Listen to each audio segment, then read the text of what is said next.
Welcome to the Banker Lamp. Please enjoy the video. You'll start by confirming Windows 10 or 11 and that you have admin rights. This prevents permission errors.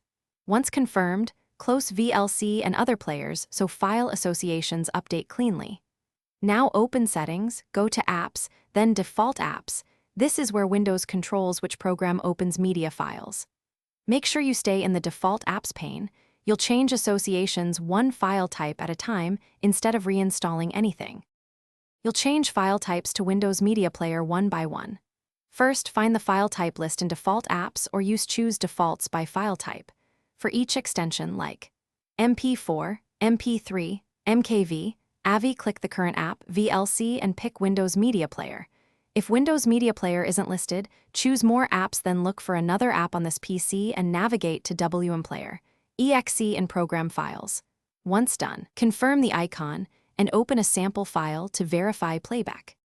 Finish by testing a variety of files and a playlist to ensure Windows Media Player handles them correctly. This confirms both associations and codecs.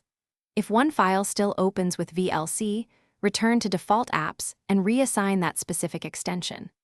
If playback is choppy or files don't open, make sure Windows Media Player is enabled in Optional Features and reinstall codecs or run sfc/scano.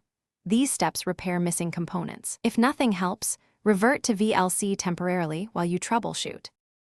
Thanks for watching. If this was helpful, leave a like and consider subscribing. See you next time.